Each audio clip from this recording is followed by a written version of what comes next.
Thank you very much. Good morning to everyone. It's really a big pleasure to be here. And just for you to know why our institute is called Elcano, Juan Sebastián Elcano was the first Spaniard who made the whole round to the world in an expedition in the 15th century. And that's why, since our think tank is international relations, we take that name. But it's useful sometimes to explain it.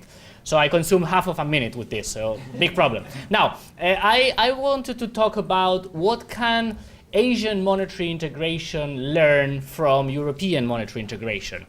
And actually, the short answer is be careful, okay? Because the euro has proven very successful in its first 15 years, but then has incentivized and precipitated a big crisis within the Eurozone because it was not well designed in terms of its governance, the role of the central bank, fiscal union, etc.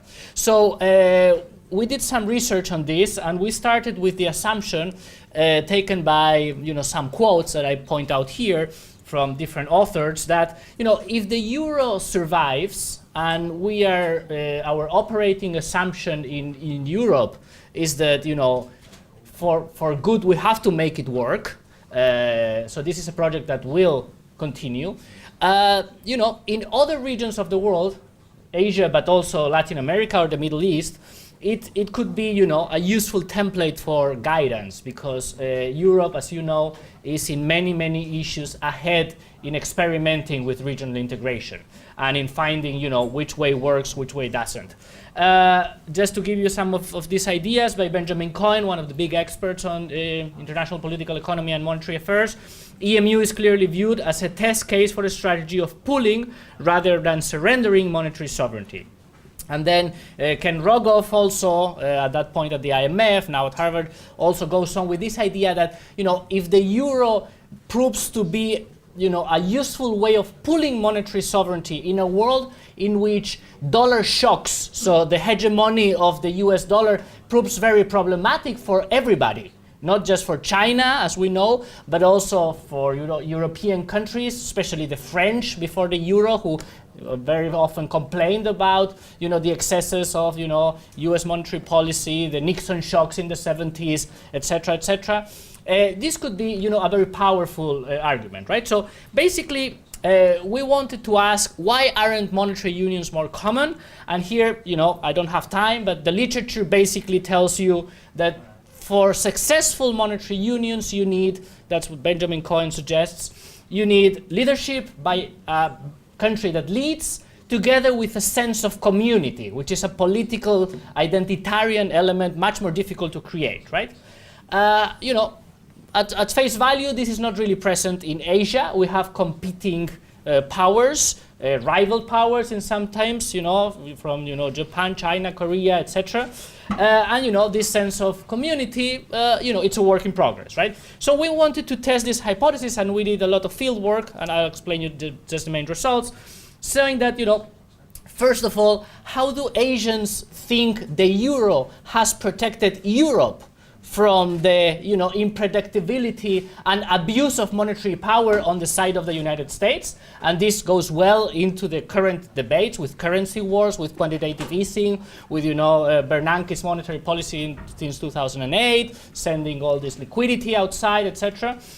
So did Europe become more autonomous and more influential in world monetary affairs, in the G20, in the IMF, etc.? And secondly, can the international monetary system work better with 3-4, big currencies that coexist, so with a multi-currency system, than with the current dysfunctional flexible dollar standard, which is what we have, but we don't like, right? So we went and we asked a lot of, people, not only in China, but in Brazil and in Saudi Arabia. So we did a big research here, but I'm just presenting you the results for Asia, in which, in China, we found that, this protection against instabilities generated by the dollar was very well appreciated. In China, there was also this perception that the way the European Central Bank is structured as taking care of inflation was very well appreciated. In China, the people that wanted to, diversify out of dollars especially taking into account that you have a lot of reserves in the central bank. This was very well seen in terms of, the euro is a good place to put your savings because it protects inflation. This was also, I have to say, this interview is done before the very bad moment of the global financial crisis. And then the financial crisis comes, and some of these observers realize, and I will be very happy to know what do you think of the state of the euro today? Because we've gone through the very bad part, 2012, 2011, where the euro was, in very bad shape. Some people were saying it was going to collapse. Many Anglo-Saxon commentators were exaggerating this, I think.